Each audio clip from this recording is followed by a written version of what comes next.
Kapag iniisip natin ang Toronto, puro bago. Mga condos, coffee shops at mga boutiques.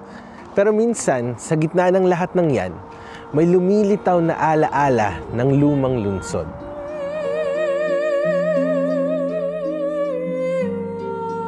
Victorian era, 1837 hanggang 1901. Sa panahong ito, lumago ang lungsod, nagbago ang mundo, at nagsimula ang Toronto bilang lungsod na may sariling boses. Nung panahon ni Queen Victoria, ang Toronto ay hindi pa ang metropolis na alam natin ngayon. Isa siyang port town na tinatawag na Muddy York. Pero habang umuusbong ang British Empire, sumabay din ang lungsod sa pag-unlad.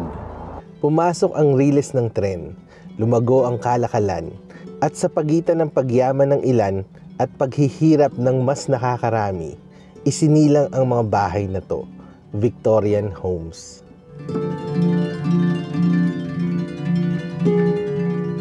Ang Cabbage Town ay parang museum sa labas. Mga bahay ng mga Irish immigrants, mabababa ang sweldo, mga karaniwang tao, pero may ambisyon. Ang mga bahay sa panahong ito ay hindi lang ginawa para sa tirahan. Ginawa sila para ipakita na kahit working class ka, may dignidad ang tahanan mo. Ang tawag sa style na to, Victorian, ay galing sa panahon ni Queen Victoria.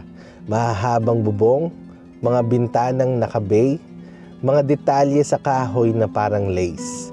Tinatawag na gingerbread trim. Habang ginagawang magarbo ang mga bahay, pinapaandar naman ng lungsod ang kalakalan at ang puso nito, St. Lawrence Market. Noong Victorian era, ito ang sentro ng palengke, negosyohan at chismis.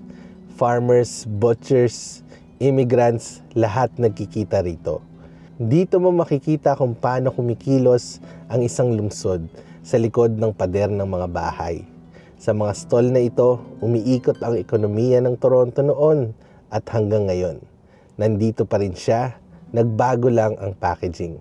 Kung gusto mo makita kung paano nabuhay ang mga mayayaman sa panahon ni Victoria, pumasok ka sa Spadina Museum.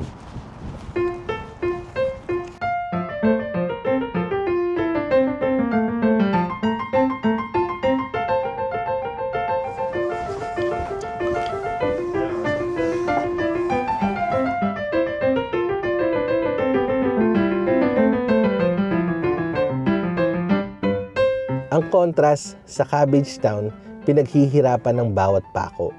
Dito, pinlano ang mga party sa veranda, pero pareho silang bahagi ng iisang panahon.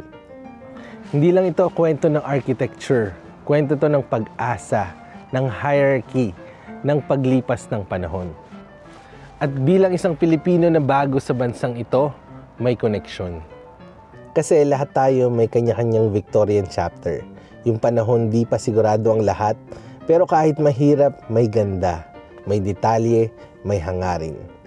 Hindi ako historian, pero mahilig akong makinig. At sa mga bahay na ganito, parang may bumubulong. Dito nagsimula ang lungsod. Dito rin nagsimula ang iyo.